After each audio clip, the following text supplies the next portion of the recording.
When something is important enough, you do it even if the odds are not in your favor. What makes innovative thinking happen? I think it's really a mindset. You have to decide. I've actually not read any books on time management. It's okay to have your eggs in one basket as long as you control what happens to that basket. The first step is to establish that something is possible, then probability will occur. When Henry Ford made cheap, reliable cars, people said, "Nah, what's wrong with a horse?" That was a huge bet he made, and it My biggest mistake is probably weighing too much on someone's talent and not someone's personality. I think it matters whether someone has a good heart. I wouldn't say I have a lack of fear. In fact, I'd like my fear emotion to be less because it's very distracting and fries my nervous system. I say something, and then it usually happens. Maybe not on schedule, but it usually happens.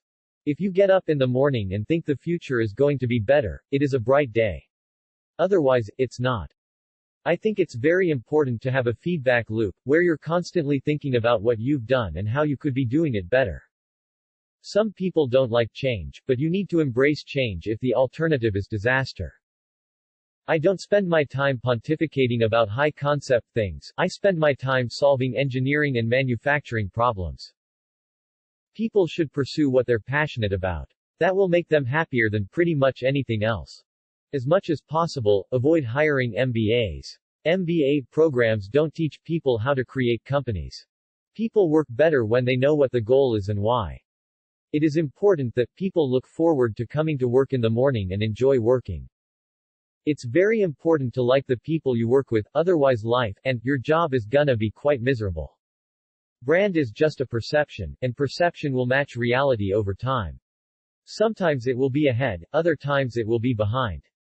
But brand is simply a collective impression some have about a product. When somebody has a breakthrough innovation, it is rarely one little thing. Very rarely is it one little thing. It's usually a whole bunch of things that collectively amount to a huge innovation. Persistence is very important. You should not give up unless you are forced to give up.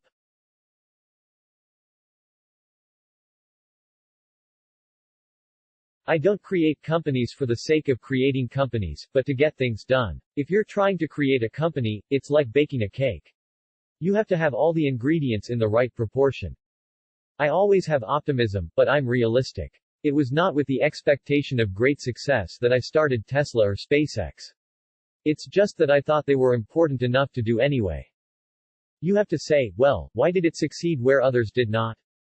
There's a tremendous bias against taking risks. Everyone is trying to optimize their ass covering. Starting and growing a business is as much about the innovation, drive, and determination of the people behind it as the product they sell. I think we have a duty to maintain the light of consciousness to make sure it continues into the future. Failure is an option here. If things are not failing, you are not innovating enough. Being an entrepreneur is like eating glass and staring into the abyss of death. Don't delude yourself into thinking something's working when it's not, or you're gonna get fixated on a bad solution. If you're co-founder or CEO, you have to do all kinds of tasks you might not want to do.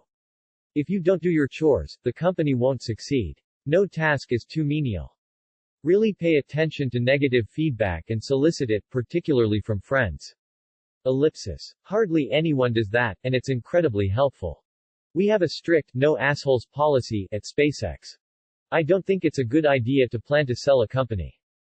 You shouldn't do things differently just because they're different. They need to be better.